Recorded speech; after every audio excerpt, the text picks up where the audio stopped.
ரொம்ப சந்தோஷமா இருக்கு இப்படி ஒரு விழாவா பார்க்குறப்போ. அண்ட் அதுக்கு எல்லாமே காரணம் வந்து சாரோட அந்த விஷன் அண்ட் பர்பஸ் மட்டும்தான் நினைக்கிறேன், டிரெக்டர் குபேந்திரன் சாரோடது. ஸோ ஆல்ரெடி ட்ரெய்லர் லான்ச்லேயே வந்து நான் சப்ஜெக்ட் பற்றி பேசிட்டேன். ஸோ எஸ்பெஷலி இது ஆடியோ லான்ச் அப்படிங்கிறதுக்காக I really want to congratulate Theesan.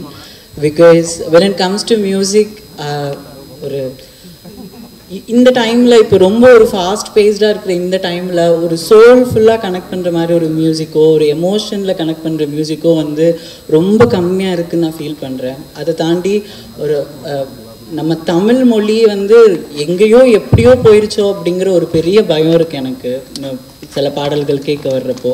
So அப்படி பார்க்குறப்போ அவர் இது ஒரு பெரிய ரெஸ்பான்சிபிலிட்டியாக எடுத்துகிட்டு, ஏன்னா இந்த படத்தில் இருக்கிற ஒரு சாங்குக்கும் ஒரு எமோஷன், ஒரே எமோஷனில் 2-3 பாடல் கிடையவே கிடையாது, ஒரு பாடும் ஒரு எமோஷனில் இருக்கும். ஸோ அப்படி ஸ்க்ரீனில் பார்க்குறப்போ எனக்கு அவர் என்ன எமோஷனில் அந்த பாட்டை எடுத்திருக்காரோ அந்த எமோஷன் அப்படியே எனக்கு கன்வே ஆகுது. அது ஒரு பெருமையை சொல்லுது அப்படின்னா அந்த பெருமையை என்னால் ஃபீல் பண்ணிக்க முடியுது. அது ஒரு சந்தோஷத்தை கொடுக்குது அப்படின்னா அந்த சந்தோஷத்தை என்னால் ஃபீல் பண்ணிக்க முடியுது. ஸோ ஒரு மியூசிக் டைரக்டராக இதுதான் ஒரு பெரிய வேலை. ஏன்னா அந்த மியூசிக் அந்த வேலையை தான் பண்ணணும், ஆடியன்ஸோட எமோஷன்ஸோடு போய் கனெக்ட் பண்ணணும். ஸோ அதை வந்து அவர் ரொம்ப திறம்பட செஞ்சுருக்காரு. ஸோ ஃபார்ச்சுனேட்லி 2 பேரும் ஒன்றா தான் உட்காந்து படம் பார்த்தோம். ஸோ அப்போ கூட நான் சொல்லிகிட்டே இருந்தேன், ஒரே வார்த்தையில் சொன்னேன் தரோம் தீசன் அப்படின்னு. ஸோ எஸ்பெஷலி எங்களோட அந்த யானை முட்டை சாங் வந்து அந்த படத்தோட அந்த ஓட்டத்தில் அது ரொம்ப ஒரு ஜோஷ்ஃபுல்லாக ரொம்ப அப்படி செலிப்ரேட் பண்ணுற மாதிரி இருந்துச்சு அந்த music. So thank you so much Dheesan. இந்த மாதிரி நிறைய சோல்ஃபுல்லான மியூசிக் நீங்கள் எடுத்துகிட்டு வரணும். And you really have a long way to go. And Anandhi, because நிறைய டைம் அவங்கள பார்த்து நான் ஷாக்கிங்காக பார்த்துருக்கேன், இந்த பொண்ணு அந்த ஸ்க்ரீனில் இப்படி பெர்ஃபார்ம் பண்ணுறாங்க அப்படின்னு. ஏன்னா ரொம்ப ஒரு நேச்சுரலாக ரொம்ப சட்டிலாக இருக்கும், but she knows like how to approach camera அப்படின்னு. அவங்களோட பெர்ஃபார்மன்ஸ் வந்து கேமராவில் பார்க்குறப்போ அவ்வளோ டெப்த்தாக இருக்கும்.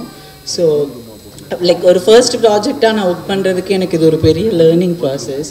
அண்ட் ஆப்வியஸ்லி துசி கூட அப்படி தான் ரொம்ப ஒரு நேச்சுரலாக பெர்ஃபார்ம் பண்ணுற ஒருத்தவர். ஸோ இவங்க கூடலாம் ஒர்க் பண்ணது எனக்கு ரொம்ப லைக் ஒரு பெரிய லேர்னிங் ப்ராசஸாக இருந்துச்சு. ஸோ யூஸ்வலாகவே ஒரு கேமியோ பண்ணுறோம், ஒரு ஸ்பெஷல் அப்பியரன்ஸ் பண்ணுறோம் அப்படின்னா ஏதோ தூரத்து வீட்டு சொந்தத்தில் இருக்க கல்யாணத்தில் இருக்க மாதிரி நமக்கும் அதுக்கும் சம்மந்தமே இல்லாமல் சும்மா போனோமா ஒரு கொஞ்ச நாள் முடிச்சு கொடுத்துட்டு வந்தோமா அந்த மாதிரி இருக்கும். But since the beginning sir வந்து என்னோட ரோல் மட்டும் சொல்லாமல் அவர் அப்போலேருந்தே வந்து இந்த மொத்த கதையும் சொல்லி இதோட பர்பஸ், இதோட விஷன், இதுக்காக தான் மேம் நாங்கள் இந்த படம் எடுக்கிறோம், இந்த மெசேஜ் சொல்லி ஆகணும் மேம் அப்படின்னு அப்போலேருந்து he always made me to feel to be இதில் ஒரு பார்ட்டாக இருக்கிற மாதிரி தான் என்னை ஃபீல் பண்ண வச்சுருந்துருக்காரு. ஸோ அதுக்கு ரொம்ப ரொம்ப ரொம்ப ரொம்ப ரொம்ப தேங்க்ஸ் சார்.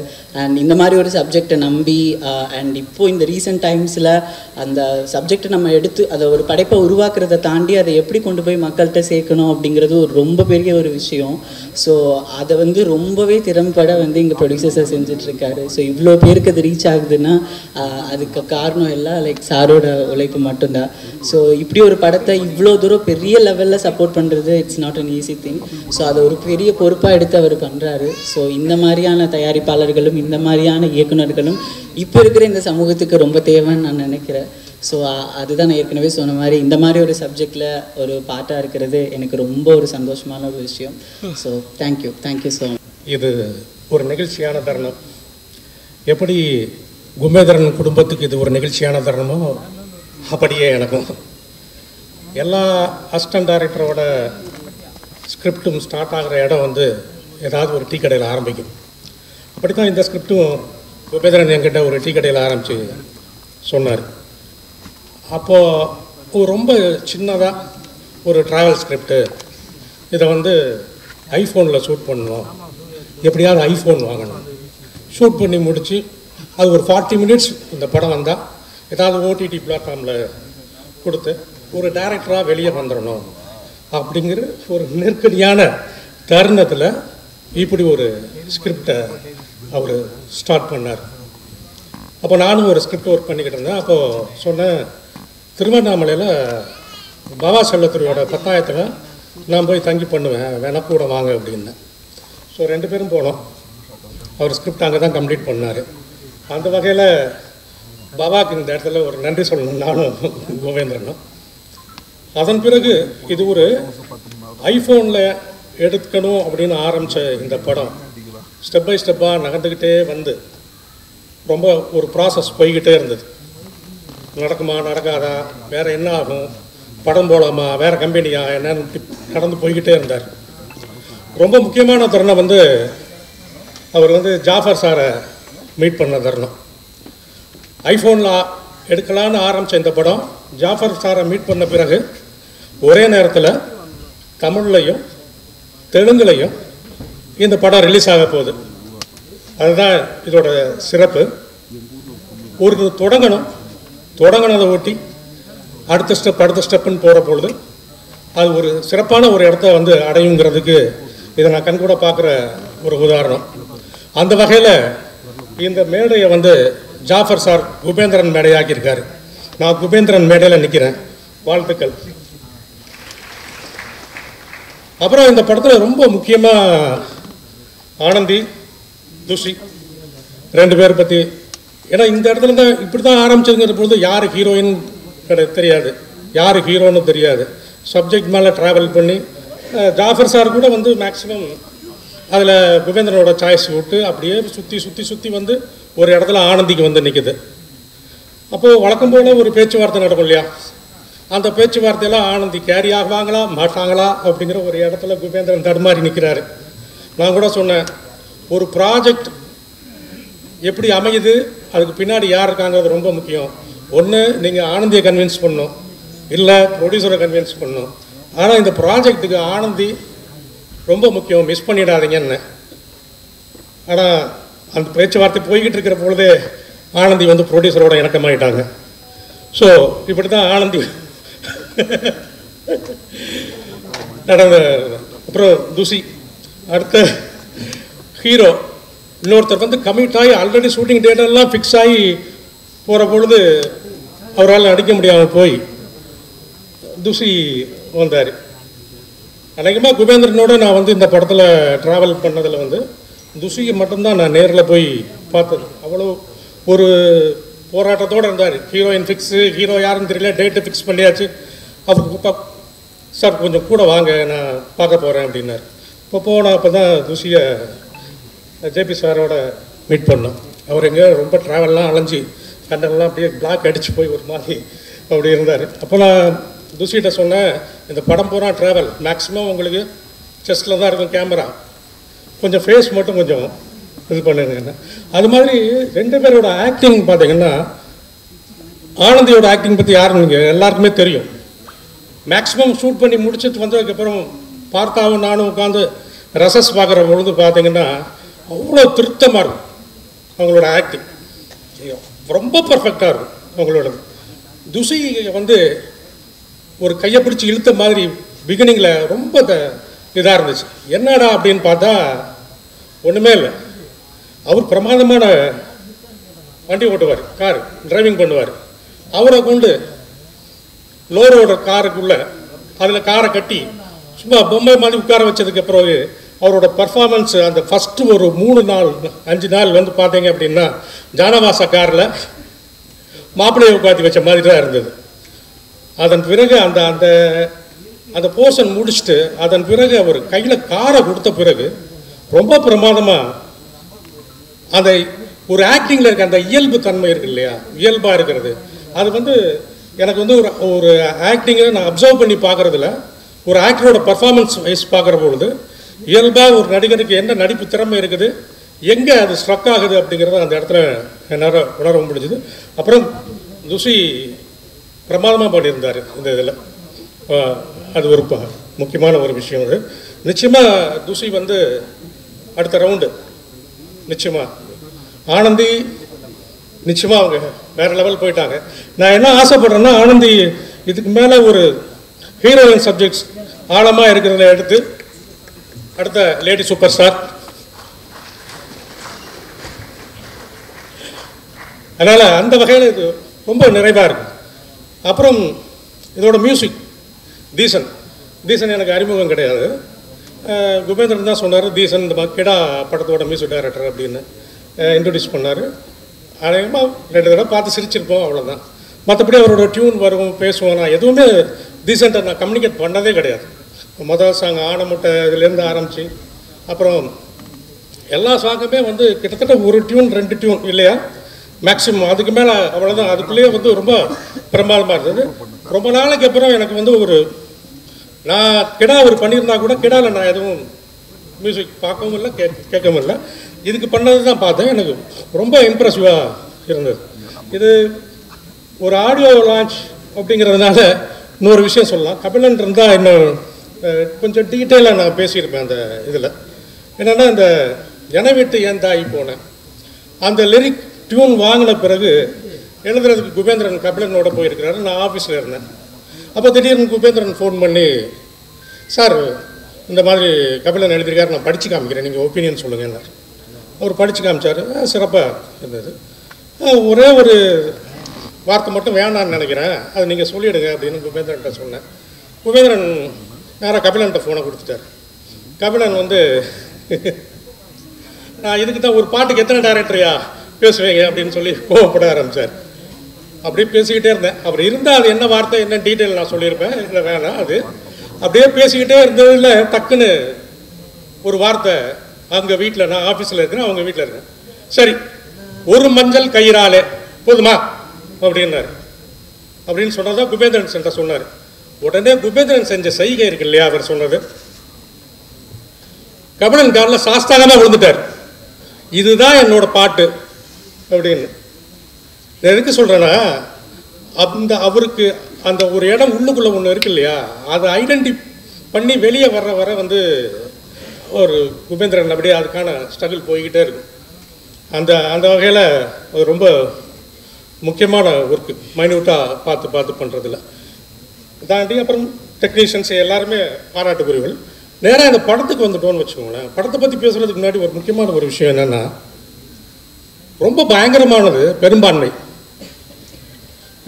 தான் ரொம்ப பயங்கரமானது இந்தியாவில். ஒரு பெரும்பான்மை பாராளுமன்றத்தில் கூச்சப்படாமல் பொய் பேச வைக்கிறது மாண்புமிகுல. ஒரு பெரும்பான்மை தன் சமூகத்துக்காக தட்டில் காசு போட சொல்லுது. ஒரு பெரும்பான்மை சிசிடிவி கேமராவை பார்த்து கொண்டே வாக்குச்சீட்டுகளை திருத்துகிறது. இந்த வன்முறை பெரும்பான்மைக்கு சற்றும் குறைந்ததல்ல. பெரும்பான்மையான பெண்களை பற்றிய பெரும்பான்மையான ஆண்களின் மனநிலை, அதுதான் இந்த படம் ஹேண்டில் பண்ணுது. ரொம்ப முக்கியமான விஷயம், ஜஸ்ட் ஃபிகர் அப்படின்னு கை நீட்டுற ஒரு ஆணும், தனக்கு பின்னாடி என்ன நடக்க போகுதுன்னே தெரியாத ஒரு பெண்ணும் சேர்ந்து காரில் ட்ராவல் பண்ண ஆரம்பிக்கிறாங்க. இறுதியில் ஒரு கட்டத்தில் வந்து நிற்கிறாங்க. மங்கை ஏன் அப்படி செய்தால், அதான் கிளைமாக்ஸ். மங்கை அப்படி என்ன செய்து விட்டால், அதுதான் கிளைமாக்ஸில் இருந்து நமக்குள்ள எழக்கூடிய கேள்வி. இதற்கான பதில் அவர்களின் மனநிலையின் மட்டம் அளவு. சரியா? அந்த மட்டம் என்பது சமத்துவம், சமூக நீதி, பாலின சமத்துவம் இதெல்லாம் சேரும் பொழுது அது உயரும். அந்த வகையில் இந்த படம் சமூகத்தையும் மனிதர்களையும் உயர்த்துகிற ஒரு படமாக இருக்கும். அந்த படத்தை கொடுத்த தயாரிப்பாளருக்கும் இயக்குனருக்கும் பாராட்டுகள், வாழ்த்துக்கள். எங்கள் எல்லாருக்காகவும் பேசின ரோஹன் சாருக்கு ரொம்ப ரொம்ப நன்றி. இல்லை, அவர் கூடவே இருந்ததுனால அவருக்கு எல்லா டீட்டெயிலும் தெரியுது. நம்ம ஷூட்டிங்க்கு ஒரு 2 நாள் 3 நாள் போயிட்டு வந்து நடிச்சிட்டு வரோம்.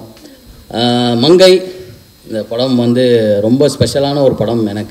எனக்கு மட்டும் இல்லை, மார்ச் 1க்கு அப்புறம் உங்களுக்கும் அது ஒரு ஸ்பெஷலான படமாக இருக்கும் அப்படின்றத நாங்கள் நம்புகிறோம். ஃபஸ்ட்டு வந்து இறைவனை நம்பி இறைவன் மிகப்பெரியவன் அப்படின்னு ஒரு படத்தில் ஆரம்பித்து எங்கள் ப்ரொடியூசர் சார், அதுக்கப்புறம் ஒரு 4 டைரக்டருக்கு ப்ரொடக்ஷன் பண்ணி அவங்களுக்கு இறைவனாக இருக்கிற ஜாஃபர் சார் அவர்களுக்கு என்னுடைய முதல் வணக்கம். அதுக்கப்புறம் எங்கள் இயக்குனர் அவர் வந்து குபேந்திரன் காமாட்சி சார், அவர் வந்து என்ன சொல்கிறது, ஒரு 15 வருஷம் போராட்டத்துக்கு அப்புறம் வந்து ஒரு படத்தை பண்ணி வந்து இங்கே எல்லோரும் முன்னாடியும் வந்து சப்மிட் பண்ணுறது வந்து பெரிய விஷயம். அதுக்கு வந்து உண்மையானே ரொம்ப ரொம்ப உங்களுக்கு வாழ்த்துக்கள் சார். இன்னும் நீங்கள் நிறைய படங்கள் பண்ணிக்கிட்டே இருக்கணும். நிறைய இயக்குனர்கள் மேடையில் இருக்கீங்க. எனக்கு தெரிஞ்சு கீழே இருக்கவங்கள விட மேலே இருக்கவங்க தான் அதிகம்னு நினைக்கிறேன். அவ்வளோ பேர் இருக்கும். இந்த படம் எல்லோரும் மார்ச் 1 பாருங்கள். ரொம்ப ஹாப்பியாக இருக்கும், சந்தோஷமாக இருக்கும். தீசன் மியூசிக் டைரக்டர், ஆடியோ லான்ச்சில் அவர் தான் ஹீரோ. என்ன சொல்கிறது, காஷ்மீரில் இருக்க மாதிரி வந்து அவர் ஒரு ட்ரெஸ்ஸை போட்டு வந்திருக்காரு. அவர் எப்போவுமே அப்படி தான் ஒரு மாதிரி நிக்கில நான் சொன்ன மாதிரி அவர் ஒரு புது புயல் தான், பனிப்புயலில் இருக்க மாதிரி வந்திருக்காரு. தீசன் நீங்கள் வந்து ஸ்டேஜுக்கு கீழே ஆளை செட் பண்ணிங்க, நான் ஸ்டேஜுக்கு மேலேயே ஒருத்தரை செட் பண்ணி வச்சிட்டேன். இது நம்ம காலம் பார்த்து. அதே மாதிரியே வந்து நம்ம ஜேபி சார், இன்றைக்கி தான் நீங்கள் உண்மையிலே ஹாப்பி சார். உங்கள் பையனை ஒரு ஹீரோவாக பார்க்குறீங்க. எப்படி வந்து பண்ணையாரும் பத்மினியும் படத்தில் வந்து உங்களுக்கு ஒரு பத்மினி கார் கொடுத்தாங்களோ அந்த மாதிரி உங்கள் பையனுக்கு இந்த படத்தில் BMW கார் கொடுத்துட்டாங்க. அவரும் உங்களை மாதிரியே நல்லா நடித்தார், நல்லா கார் ஓட்டினார், எல்லாரையும் அன்பாக பார்த்துக்கிட்டாரு. ரொம்ப ரொம்ப ஹாப்பி சார். உண்மை அவர் நடக்கும் போதெல்லாம் உங்களை பார்க்குற மாதிரியே இருக்குது சார். அந்தளவுக்கு வந்து அவங்கள அவ்வளோ கவனிச்சிருக்காருன்னு நினைக்கிறேன். அவர் அவ்வளோ சூப்பராக நடித்தார். துஷி, இதுக்கப்புறம் வந்து நீங்கள் வந்து ஒரு ஆக்ஷன் ஹீரோவாக மாறணும்னு சொல்லிட்டு எனக்கு ரொம்ப ரொம்ப ஆசை. ஏன்னா அவர் டெய்லியும் ஜிம்முக்கு போவார், எங்களை மாதிரி இல்லை. சிஎம்மாக வரணும். ஆக்ஷன் ஹீரோக்கு அப்புறம் சிஎம்மாக வரணுமா? ஏன்னா என்ன வர கோத்து விட்றீங்க? அப்படிலாம் இல்லை, நல்லது பண்ணணும்னு நினைக்கிற எல்லாருமே சிஎம் ஆகலாம், நான் கூட ஆகலாம். அப்புறம் லெனின் சார், உங்கள் படங்கள் பார்த்துருக்கேன். ரொம்ப அருமையான ஒரு டைரக்டர். ஒரு சில படங்கள் வந்து பார்த்துட்டு நம்ம வெளியில் ஒரு விஷயத்தை கொண்டு போவோம், ஆனால் ஒரு சில படங்கள் தான் நம்ம படத்துக்குள்ளே கொண்டு போவோம். அந்த மாதிரி ஒரு படம் தான் வந்து மேற்கு தொடர்ச்சி மலை. அதை கொடுத்ததுக்கு ரொம்ப ரொம்ப நன்றி சார். அடுத்து ஒரு பெரிய ஒரு சம்பவம் பண்ணுறதுக்காக காத்துட்ருக்காரு, அதுக்கும் வாழ்த்துக்கள் சார். அப்புறம் லலிதா மேம், உங்களுடைய சில்லு கருப்பட்டி எனக்கு ரொம்ப பிடிக்கும். அடுத்த படத்தில் என்னை ஒரு பார்ட்டாக வச்சுட்டிங்கன்னா எனக்கு ரொம்ப சந்தோஷம். இந்த மேடை இப்படியும் பயன்படுத்திக்கலாம் அப்படின்னு சொல்லிட்டு நிறைய பேர், அதாவது இன்றைக்கி வந்து ஹீரோயினுக்கே டஃப்பு கொடுக்குற மாதிரி வந்த எங்கள் கொரியோகிராஃபர் ராதிகா மேம்க்கும் ரொம்ப ரொம்ப நன்றி. கயல் ஆனந்தி மேம், கயல் படத்துலேருந்தே உங்களை எனக்கு ரொம்ப பிடிக்கும். இந்த படத்தில் வந்து நீங்கள் ஒரு பெரிய ஒரு சம்பவம் பண்ணியிருக்கீங்க. அது கண்டிப்பாக மார்ச் 1க்கு அப்புறம் உங்கள் பேர் வந்து எல்லாருமே பேசப்படும். நல்லா வரணும், எல்லாருமே நல்லா இருக்கணும், ஹாப்பி. முக்கியமாக கார்த்தியானாவுக்கு ரொம்ப ரொம்ப நன்றி. தேங்க்யூ. கலை இலக்கியம் யாவும் மக்களுக்கு அப்படிங்கிற அடிப்படையில் எனக்கு இந்த படத்தை பற்றி இப்படி ஒரு படம் நடக்குதுன்னு தெரியும், மற்றபடி விவரங்கள் தெரியாது. கார்த்தி தான் சொன்னாப்புல, சார் வந்துருங்க அப்படின்னு. கார்த்தி சொன்னதுனால அதுக்கடுத்து மறுபேச்சே பேசல. ஏன்னா கார்த்தியோட நாங்கள் எவ்வளோ நாளாக பயணிக்கிறோன்னு எல்லாருக்கும் தெரியும். நன்றி கார்த்தி இந்த விழாவுக்கு வர வச்சதுக்கு. ஏன்னா ட்ரெய்லர் பாட்டு பார்க்கும்போது அது பாட்டு, அதுக்கப்புறம் தான் இந்த டைட்டில் டிசைனு அதெல்லாம் கவனிச்சேன் நான். நீங்கள் பொதுவாக வந்து ஆண் கதாபாத்திரங்களை மையப்படுத்திய டைட்டில்ஸ்லாம் பார்த்தீங்கன்னா ரொம்ப கம்பீரமாக இருக்கும். ஒரு இன்றைக்கி நிறைய பேர் சொல்லிட்டு இருக்காங்களா அந்த ஆண்ட பரம்பரை அது இதுன்ற மாதிரி ஒரு பெருமை விஷயங்கள் தான் இருக்கும். ஆனால் இந்த மங்கை அப்படிங்கிற அந்த டைட்டிலே பார்த்திங்கன்னா அவ்வளவு கீறல்கள், தாக்குதல், உடஞ்சிருக்கு, செதஞ்சிருக்குது. அது கீழே ஒரு ட்ராவல் ஆஃப் உமன் அப்படிங்கிற ஒரு வார்த்தை வந்து அது ஒரு மிகப்பெரிய அரசியல். இன்றைக்கி நம்ம வந்து எத்தனையோ ஒடுக்கப்பட்ட மக்களை, தாழ்த்தப்பட்ட மக்களை, அடக்கப்படுகிற மக்களுக்காக நம்ம குரல் கொடுக்குறோம். அவர்களுடைய வளர்ச்சிக்கு, முன்னேற்றத்திற்கு வந்து நம்ம நிறைய பங்களிப்பு செலுத்தணும்னு நினைக்கிறோம். ஆனால் காலங்காலமாக தொடர்ந்து எல்லா சாதிகளிலும், எல்லா சமூகங்களிலும், எல்லா மதங்களிலும் ஒடுக்கப்படுவர்கள், மடக்கப்படுவர்களாக பெண்கள் இருக்கிறார்கள். அப்படி ஒரு அந்த டைட்டில் வந்து ரொம்ப முக்கியமானதாக இருக்குது, மங்கை அப்படிங்கிறது.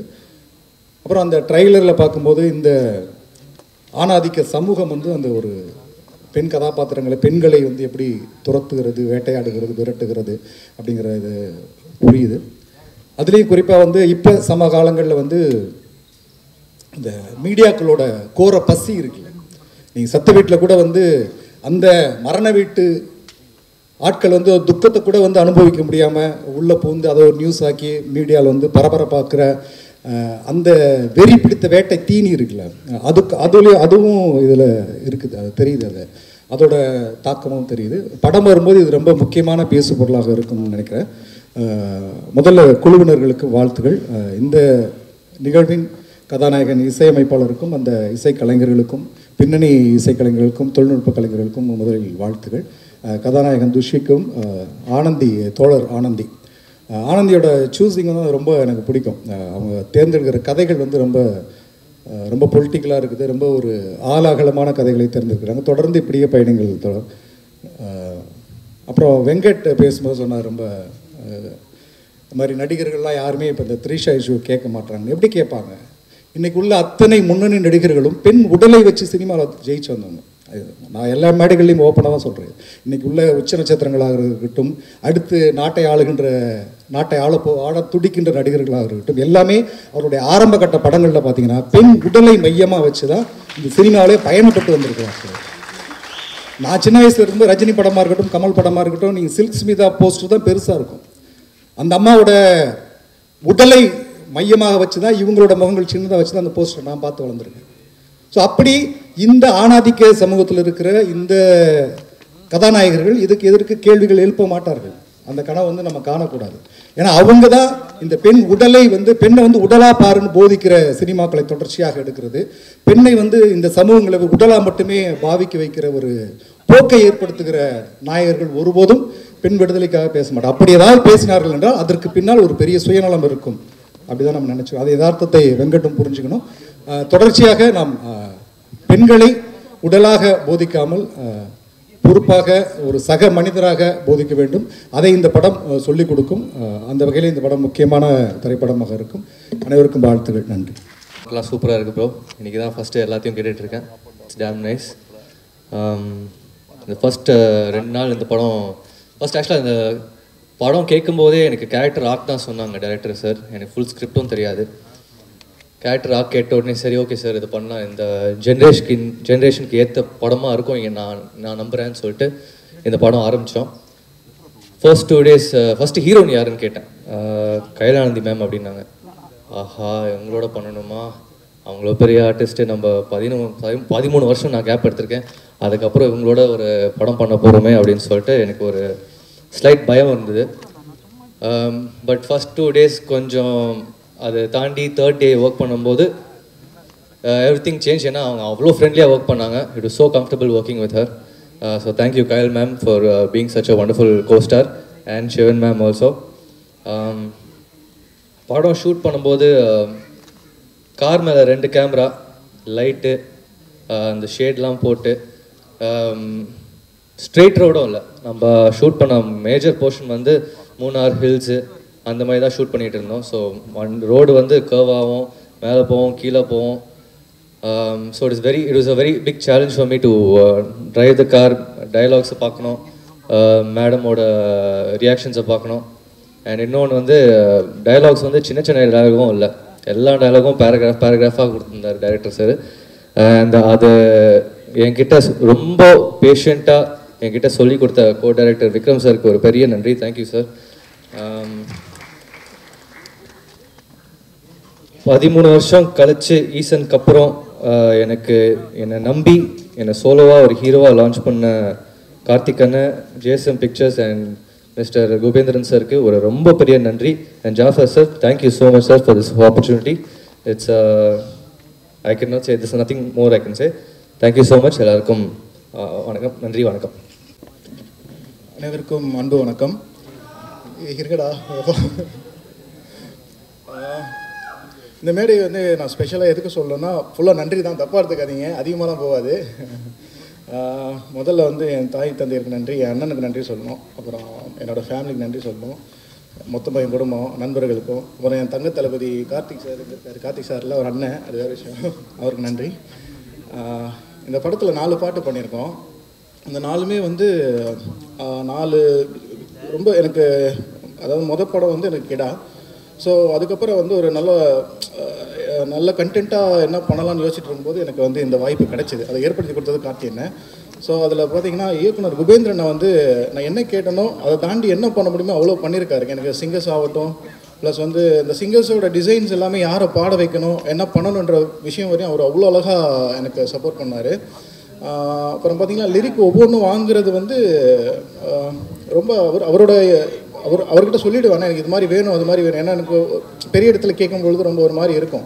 அதனால் இவர்கிட்ட சொல்லி தான் நான் கேட்பேன். எனக்கு ஃபஸ்ட்டு சாங்ஸ் வந்து எழுதும்போது கார்த்திக் நேதா பிரதர் அவரோட 2வது பாட்டு இது ஒர்க் பண்ணுறேன்.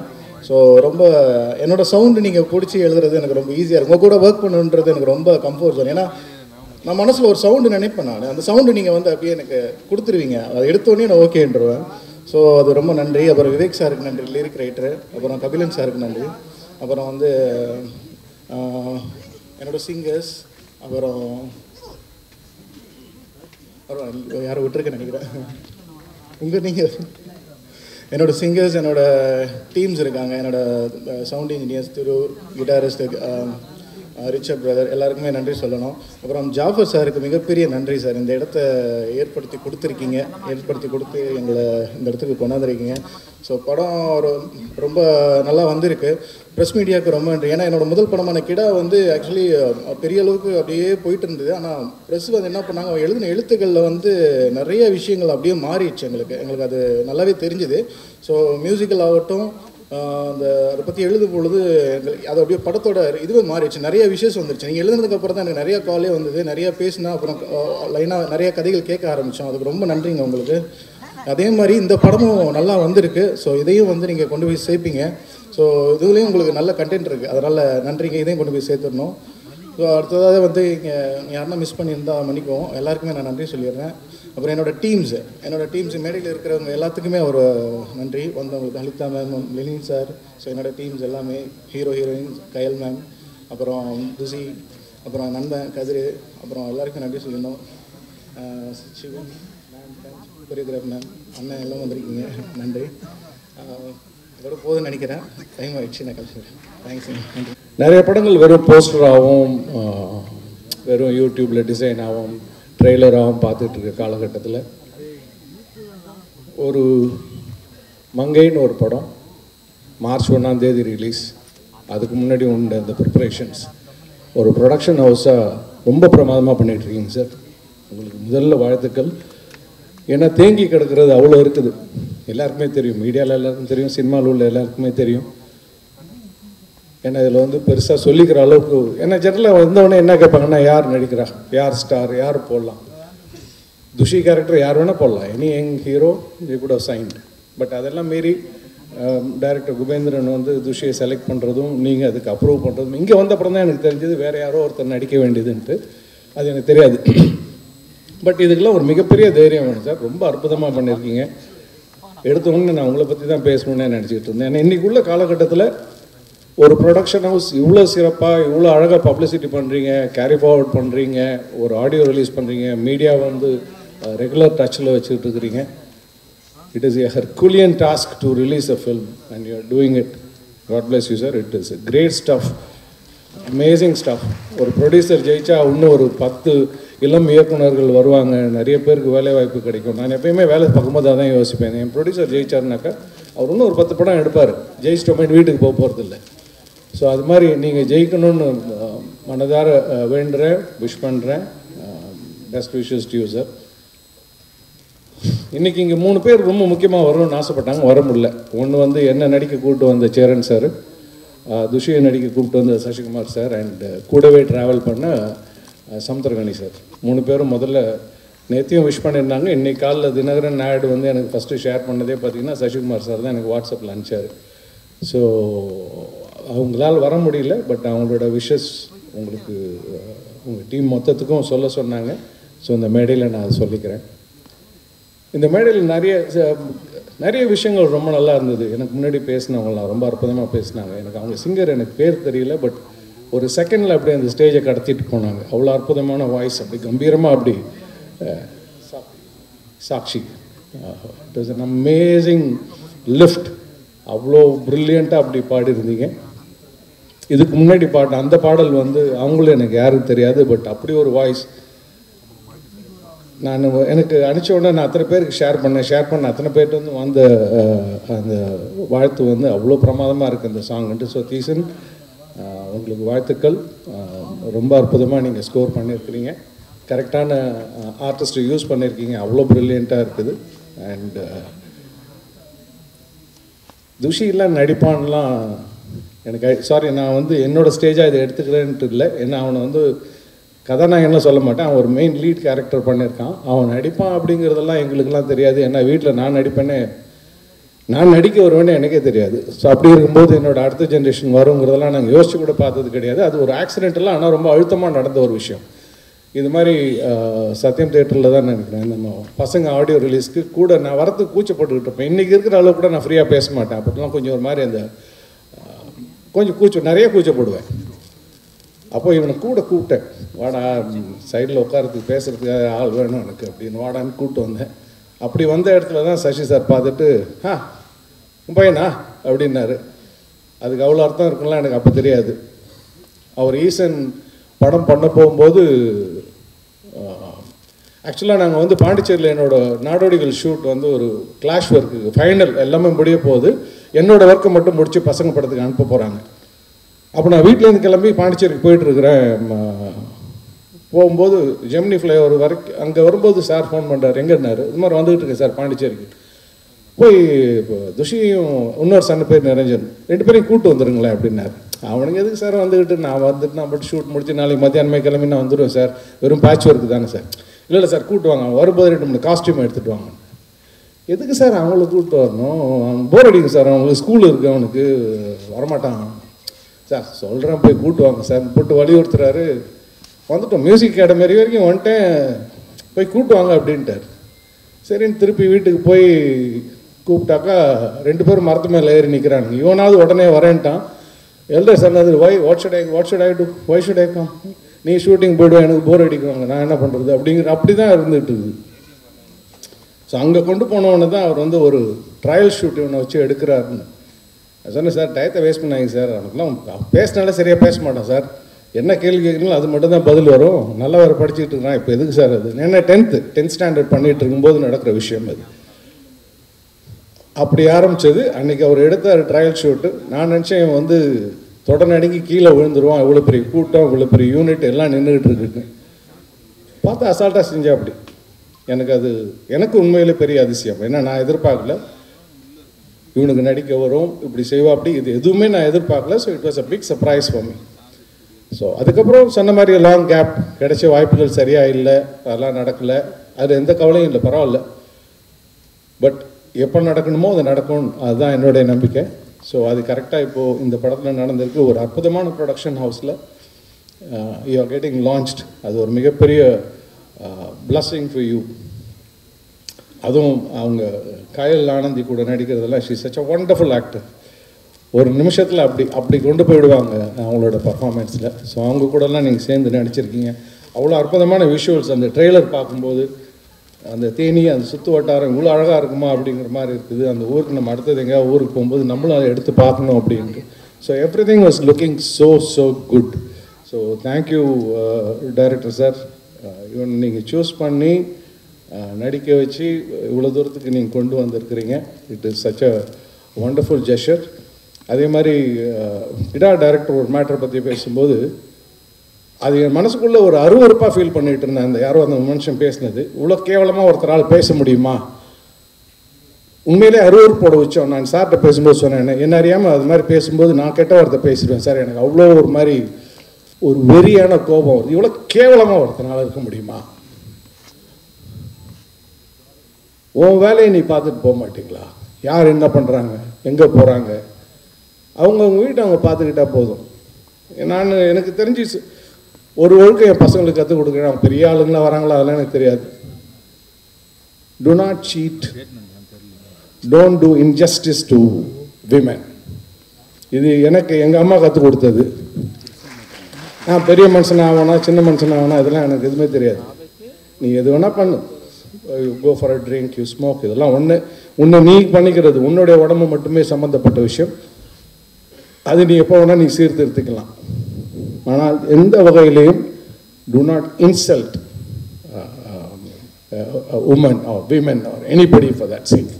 இது ஒன்று மட்டும்தான் நான் அவங்களுக்கு சொல்லி கொடுத்தது, சொல்லி கொடுத்துக்கிட்டே இருக்கிறது. இன்னும் சொல்லப்போனால் நான் நிறைய பேரண்ட்ஸ்கிட்ட இது மூலியமாக சொல்கிறது என்னென்னா, you bring up your kid in the right way. வீட்டில் அம்மாவுக்கு எப்படி ட்ரீட் பண்ணணும், அக்காவை எப்படி ட்ரீட் பண்ணணும், பக்கத்தில் உள்ளவங்களாம் எப்படி ட்ரீட் பண்ணணும், எப்படி மரியாதை கொடுக்கணும், இது அப்ரிங்கிங்கில் நம்மள்கிட்டையும் இருக்குது. we need to bring up the right generation.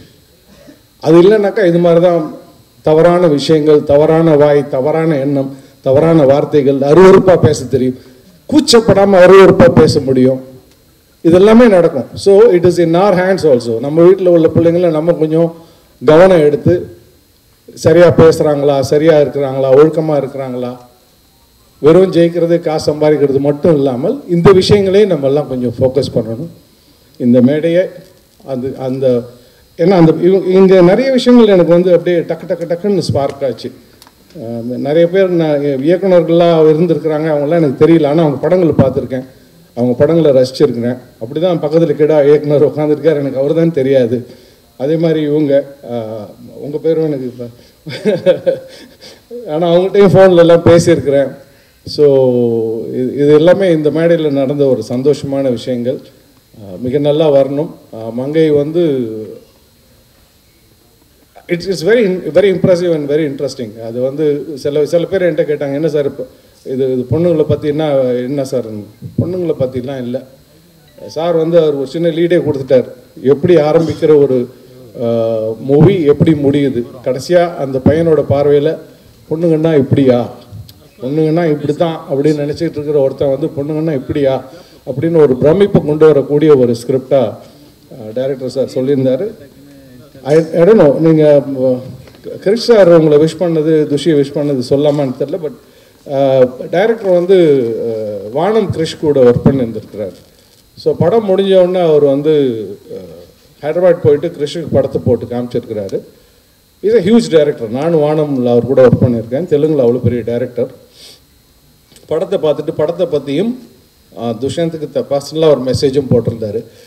It was so impressive. நான் துஷிகிட்ட சொன்னேன், டே யூஆர் கிஃப்டட்ரா, சம்படி ஹஸ் டேக்கன் டைம். அவங்க வந்து படத்தை பார்த்துட்டு உன்கிட்ட அந்த படத்தை பற்றிய கருத்தையும் உன்னை பற்றியான கருத்தையும் ஒருத்தர் சொல்லியிருக்கிறாங்கன்னா அது மிகப்பெரிய விஷயம். இட் சச் அ ஏன்னா தே ஆர் ஆல் இந்த கிராஃப்ட்.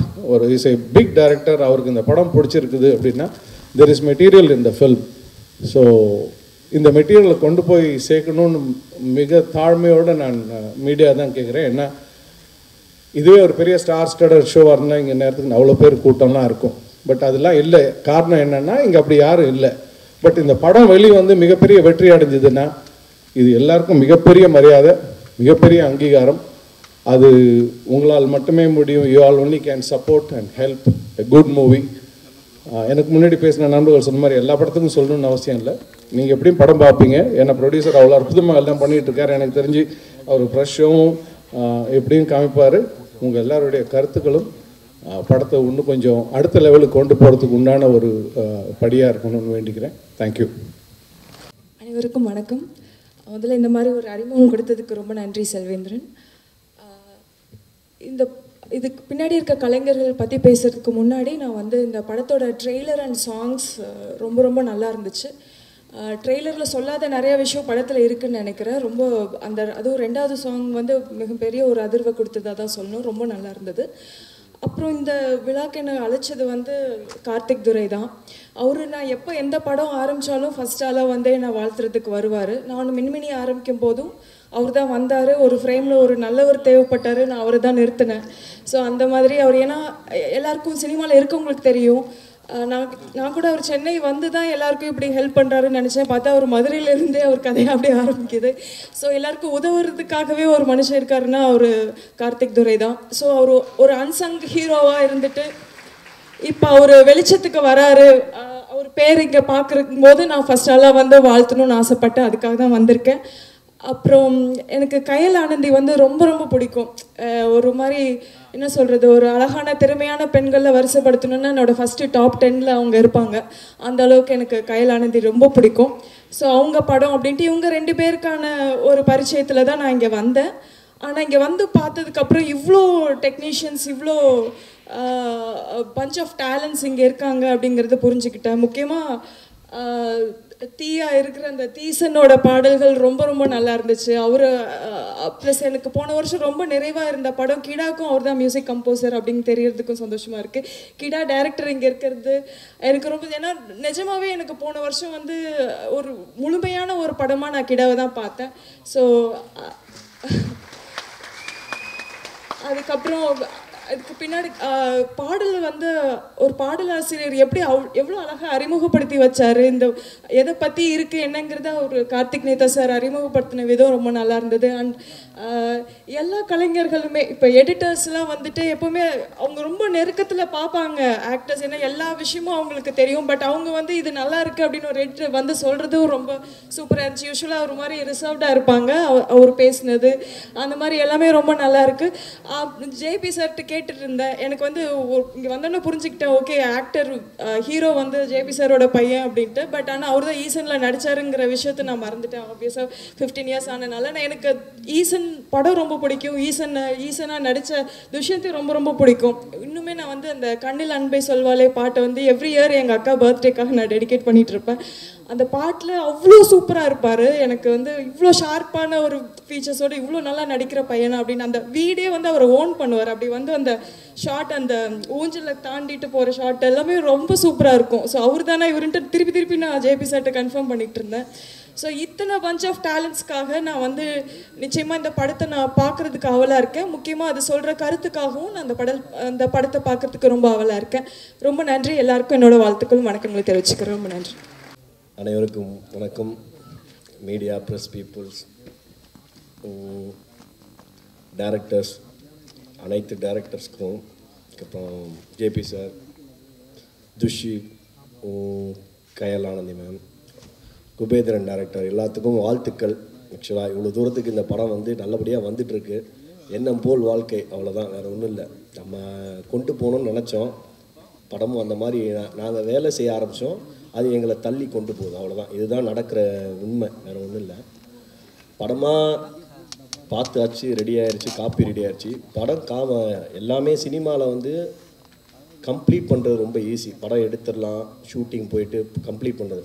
அதுக்கப்புறம் ஒரு 50% படப்பிடிப்பு முடிஞ்சு காப்பி ரெடி ஆனதுக்கப்புறம் இன்னும் 50% வேலை இருக்குன்றதை நான் நம்பி தான் இவ்வளோ வேலை பார்த்துட்ருக்கேன். ஆக்சுவலாக வெறும் படம் எடுக்கிறது மட்டும் சினிமாவில் வேலை இல்லை, அதை கொண்டு போய் சேர்க்குற வேலை தான் ரொம்ப கடினமான வேலை. அதை இன்னும் கவனமாக செஞ்சால் எல்லாருக்கும் தெரியப்படுத்துறதும்.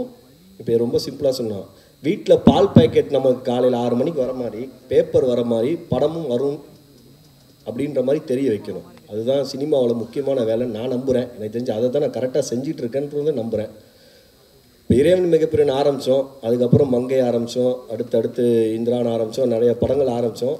அந்த படைசையில் படமாக ரெடி ஆகி இப்போ ரிலீஸுக்கு ரெடியான படம் மங்கை, அவ்வளோதான். ஃபஸ்ட்டு இப்போ மங்கையை பொறுத்த வரைக்கும் எல்லாருமே நல்லா பண்ணியிருக்காங்க. இப்போ நடித்த எப்படி சொல்கிறது, கயலானந்தியாக இருக்கட்டும், பையன் தம்பி துஷியாக இருக்கட்டும், அதுக்கப்புறம் சாங்ஸ் வந்து சொல்லவே தேவையில்லை.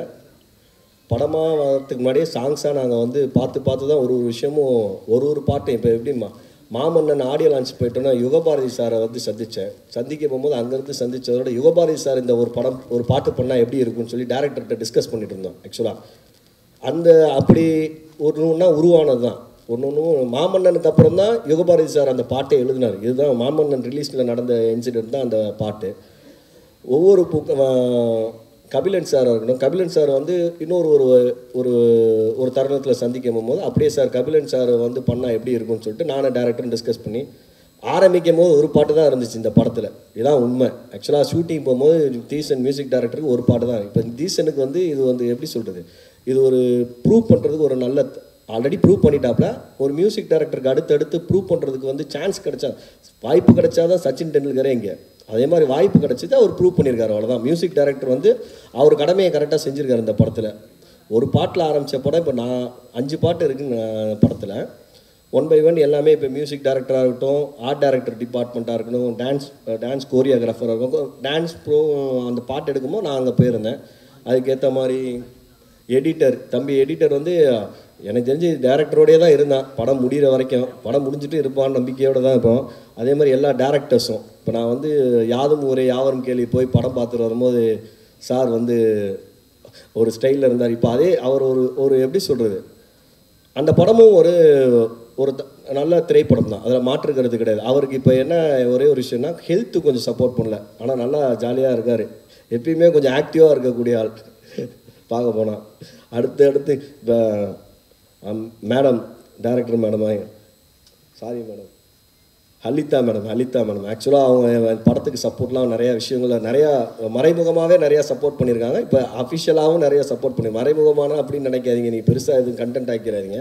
மறைமுகம்லாம் இல்லை, படத்தை ட்ரெய்லர் பார்த்த அன்னைக்கு கால் பண்ணி நல்லா இருந்துச்சு அப்படின்னு சொல்லி ட்விட் பண்ணிவிட்டு அதை நிறைய சப்போர்ட் பண்ணியிருந்தாங்க. அதே மாதிரி தான் அடுத்து இன்னொரு வந்த டேரக்டர்ஸ் எல்லாருக்குமே ஜேபி சார் சொல்கிறதுல அவர் வந்து அனுபவத்தில் சொல்கிறாரு, நாங்கள் வேலையாக எப்போயுமே எந்த ஒரு வேலையை ஆரம்பித்தாலும் அந்த வேலையை கரெக்டாக செய்யணுன்றதுல ரொம்ப கவனமாக இருப்போம். அதுக்கப்புறம் படம் எடுத்துட்டோம், காப்பி ரெடி ஆயிடுச்சு, March 1 ரிலீஸ் ஆகுது. ப்ரெஷ் ஷோ கண்டிப்பாக இருக்குது சார், அதில் மாற்றுக்கிறதே கிடையாது. ப்ரெஸ்ஸுக்கு அப்புறம் தான் சார் சினிமாவுக்கு தேட்டருக்கே திரைக்கு வர்றதுக்கு ப்ரெஸ் தான் சப்போர்ட் பண்ணணும். ஆக்சுவலாக எப்படின்னா சின்ன விஷயமா இருந்தாலும் பெரிய விஷயமா இருந்தாலும் பத்திரிகையாளர்கிட்ட போய் சேர்றதா அது நல்ல கண்டென்ட்டாக இருந்தால் கொண்டு போய் சேர்ப்பாங்க. நான் நிறையா படம் பார்த்துருக்கேன். ஆக்சுவலாக அதுக்கு எடுத்துக்காட்டு இப்போ கிடா சொல்கிறோன்னா, கிடா மாதிரி நிறையா படங்கள் இருக்குது இந்த வருடத்துலேயே எனக்கு தெரிஞ்சு 1 by 1 நிறையா படங்கள் பார்த்தாச்சு. இப்போ டாடாவாக இருக்கட்டும், அதுக்கப்புறம் எப்படி போர் தொழில் ரிலீஸ் ஆகிறதுக்கு 3 நாளைக்கு முன்னாடி தான் ப்ரெஷ் ஷோ போட்டு அந்த ப்ரெஷ் ஷோவில் இருந்து தான் போர் தொழில்னு ஒரு படமே 4வது நாளைக்கு மேலே தான் அந்த படத்தோடைய எஃபெக்டே இருந்துச்சு. அந்த மாதிரி படம் வந்து நம்பிக்கையாக இருக்குன்றல மாற்றுக்கத்தில்.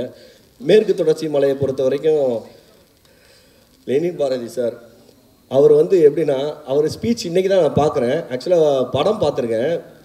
ஸ்பீச் வந்து எப்படின்னா இவ்வளோ கண்டென்ட்டாக ஒரு சொல்கிற தகவல் வந்து நமக்கு பதிவாகிற மாதிரி இருக்குல்ல. ஒரு சொல், அந்த ஒரு சொல் நமக்கு வந்து பழசை ஞாபகப்படுத்தினா அந்த ஒரு சொல் தான் அவர் சொன்ன சொல்னு நினைக்கிறேன் நான். சில்க் சுமிதா விஷயத்தை அவர் சொன்னோட தான் அதை ஞாபகம் வருது எனக்கு. இப்படிலாம் கூட இருந்திருக்கல சினிமாவில் அப்படின்றது அவர் சொன்ன அந்த ஒரு அவர்கிட்டயே கேட்டேன், சார் உண்மையில ஒரு வார்த்தையிலே எப்படி சார் ஒரு நெல் மாதிரி சொல்லிட்டீங்களே சார். அந்த மாதிரி நிறையா விஷயங்கள் பண்ணியிருக்கான். சாட்சி வந்து ஆக்சுவலாக எப்படி இந்த பாட்டு உருவாச்சுன்னா, ஃபஸ்ட்டு ஷிவின் வந்து அந்த பாட்டு எடுத்து முடிச்சிட்டோன்னா நாங்கள் ஃபஸ்ட்டு வேறு பிளானில் இருந்தோம். அதுக்கப்புறம் ஏன் சாட்சியை வச்சு அந்த பாட்டை பாட வைக்க கூடாதுன்னு அப்படின்னு சொல்லி முயற்சி பண்ணிதான் சிங்கப்பூர்லேருந்து சிங்கப்பூரில் இருந்தாங்க. அப்போ சிங்கப்பூர்லேருந்து வந்து பாடி கொடுத்துட்டு 1 நாள் 2 நாள் அதை அந்த பாட்டுக்கு உயிராக இருந்து வேலை செஞ்சு கொடுத்தாங்க. யுவபாரதி சார் எல்லாருமே பாடகர் சிங்கர்ஸ் எல்லாமே எல்லாம் டெடிக்கேஷனாக வேலை பார்த்தாங்க. அதனால தான் இங்கே ஸ்டேஜில் இவ்வளோ தூரம் வந்து இந்த படம் இவ்வளோ தூரம் வரும்ன்றதோட நம்பிக்கை வந்து எல்லாருடைய உழைப்பும் இருக்குது. இப்போ கார்த்திக் சார் இருக்காருன்னா, கார்த்திக் சார் வந்து மெனக்கெடுதல் கூட.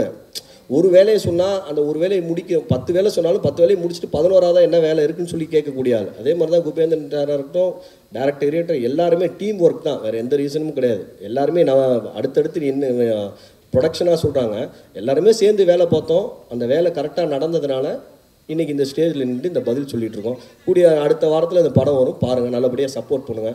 ப்ரெஸ் மீடியா பீப்புள் எல்லாருமே. இப்போ நிக்கில் சார் வந்து எப்படின்னா, நிக்கில் சார் நேற்று நைட்டு கூட அது எப்படின்னா பிஆர்ஓவாக இல்லாமல் ஒரு படத்தில் அவரும் ஒரு எப்படி ஒரு சம்மந்தப்பட்ட நபராக வந்து என் வேலையை நேற்று ஒரு வேலையை அவர் பார்த்தார். எனக்கு அது ரொம்ப சந்தோஷத்தை தந்துச்சு. முந்தானத்து ஒரு சோகத்தை தந்துச்சு, இன்றைக்கி சந்தோஷத்தை தருன்னு. அப்படி எப்படின்னா ஒரு விஷயத்தையும் அவர் அவ்வளோ கேர் எடுத்து வேலை பார்த்தார் நேற்று. உண்மையில இன்றைக்கி இந்த ட்ரெய்லர் லான்ச் ஆகிறதுக்கு முதல் ரீசன் நிக்கில் சார் தான். அதில் மாற்றுக்கிறதே கிடையாது. காரணம் என்னென்னா, ட்ரெய்லரில் சாங்ஸ் ஆக்சுவலாக சென்சார் காப்பி இல்லாமல் சாங்ஸ் ப்ளே பண்ணக்கூடாதுன்னு பிவிஆர் ரூலு. அது நேற்று மதியம் 12 மணிக்கு தான் எங்களுக்கு தெரியும். 12 மணிக்கு மேலே நாங்கள் சென்சார் அப்ளை பண்ணி 5 மணிக்குள்ளே சென்சார் வாங்கி இன்றைக்கி இந்த பாட்டு இங்கே வந்திருக்குன்றது ஒரு சந்தோஷமான தருணம் தான். அது வரைக்கும் thank you so much Nikhil sir, ரொம்ப சப்போர்ட் பண்ணி நீங்கள் ஆல்ரெடி சப்போர்ட் பண்ணிகிட்டே இருக்கீங்க. உங்களுக்கு எப்படி சொல்லுது, மேலே வேலை கொடுத்துக்கிட்டே இருக்கோம். நன்றி, தேங்க்யூ ஆல், தேங்க்யூ. இங்கே வந்திருக்கிற கெஸ்ட் எல்லாருக்கும், friends, family, press and media எல்லாருக்கும் ரொம்ப நன்றி. கயல் படம் 2014 ரிலீஸ் ஆச்சு. மங்கை படம் 2024, கரெக்டாக 10 வருஷம் ஆகுது. டைட்டில் ரோலில் திருப்பி மங்கையாக உங்களை எல்லோரும் முன்னாடி நிற்கிறதுக்கு ரொம்ப சந்தோஷப்பட்டுட்ருக்கேன். மங்கை படம் வந்து எனக்கு ரொம்ப ஸ்பெஷல். எங்கேருந்து ஸ்டார்ட் பண்ணணும்னா, 10th ஸ்டாண்டர்டில் நான் 10th முடிச்சுட்டு இண்டஸ்ட்ரிக்குள்ளே வந்துட்டேன். சினிமானா எதுவுமே தெரியாது, இப்போ கூட தெரியாது, கற்றுட்ருக்கேன். நான் என் லைன் ஆஃப் ஃபிலிம்ஸ் பார்த்தம்போது ரொம்ப சந்தோஷமாக இருக்குது. கயல், விசாரணை, பரியரும் பெருமாள், கமலி ஃபிலிம் நடுக்காவேரி அண்ட் மங்கை கண்டிப்பாக அந்த லிஸ்ட்டில் இருக்கும்னு நம்புகிறேன். ஏன்னா படம் பண்ணும்போது எனக்கு அந்தளவுக்கு ஒரு ஆக்டராக வந்து ஒரு திருப்தி கிடச்சிருக்கு. ஸோ படம் ஃபர்ஸ்ட் லுக் ரிலீஸ் ஆனோடனே சில பேர் வெல் விஷஸ் எல்லாருமே வந்து ஏன் இந்த மாதிரி ஃபர்ஸ்ட் லுக் பார்த்தோன்னே கொஞ்சம் டிஸ்டர்பிங்காக இருந்துச்சு அப்படின்னு சொன்னாங்க. ஆனால் எனக்கு எந்த ரிக்ரெட்ஸும் இல்லை. படத்தில் பண்ண ஒவ்வொரு விஷயமும் அவ்வளோ நியாயமாக அவ்வளோ தேவையாக பட்டுச்சு. கண்டிப்பாக வந்து இந்த படம் பண்ணதுனால நான் இன்னொரு ஸ்டெப் மேலே தான் போவேன்னு நினைக்கிறேன். படம் பாருங்க, கண்டிப்பாக உங்களுக்கு எல்லாருக்கும் பிடிக்கும். அண்ட் ஜேபி சார் சொன்ன மாதிரி கிறிஸ் சார் வந்து அவ்வளோ பெரிய டைரக்டர் இருந்தாலுமே வந்து எங்கள் எல்லாரோட நம்பர்ஸ் எடுத்துகிட்டு எங்களை எல்லாரும் வந்து பர்சனலாக அப்ரிஷியேட் பண்ணியிருந்தாங்க. அது ஒரு நிஜமான ஒரு எனர்ஜி. அண்ட் படம் பார்த்த எங்கள் டீமில் இருக்கிற கதிர் இருக்கட்டும், சிவன் இருக்கட்டும், சில பேர் எல்லாமே வந்து ஜென்யூனாக வந்து படம் பிடிச்சிருக்கு அண்ட் ஜென்யூனாக அப்ரிஷியேட் பண்ணும்போது ரொம்ப ரொம்ப சந்தோஷமாக இருக்குது. கண்டிப்பாக அப்படியே உங்கள் எல்லாருக்கும் பிடிக்கும்னு நம்புகிறேன். ஒரு நல்ல படம் வந்துச்சுன்னா கண்டிப்பாக நீங்கள் சப்போர்ட் பண்ணுவீங்க. இந்த படம் வந்து கண்டிப்பாக நீங்கள் சப்போர்ட் பண்ணி மக்களுக்கு கொண்டு போய் சேர்த்து வைக்கணும்னு வந்து வேண்டிக்கிறேன். And I would like to thank my director and producer Kubendran sir.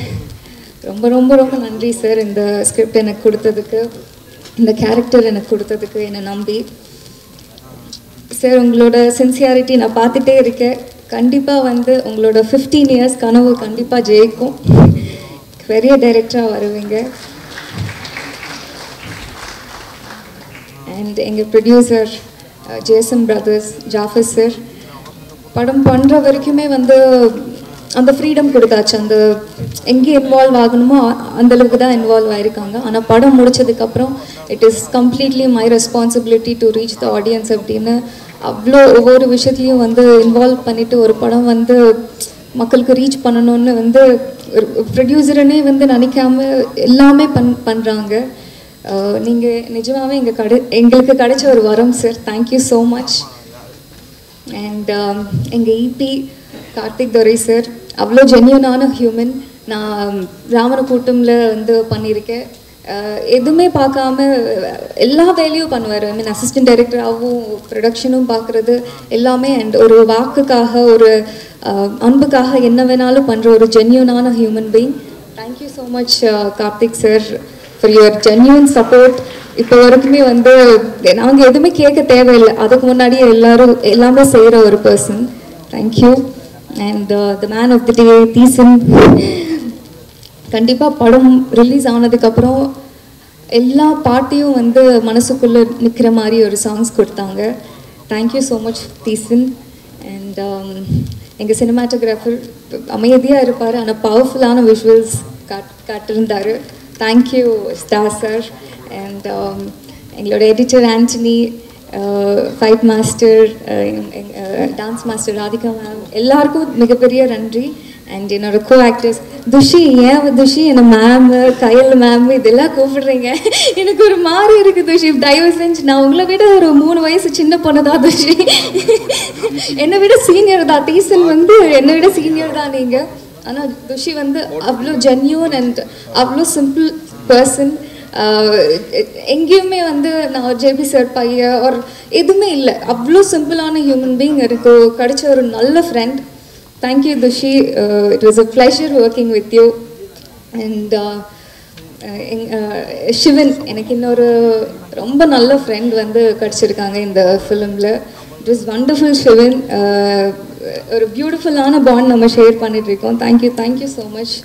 And எங்கள் படத்தில் ஒர்க் பண்ண ஆதித்யா, ராம் சின்னா, எல்லாருக்கும் ஒர்க் பண்ண எல்லா ஆர்டிஸ்ட்டுக்கும் அண்ட் டெக்னீஷியன்ஸ் எல்லாருக்கும், விக்ரம், எல்லாருக்கும் மிகப்பெரிய நன்றி.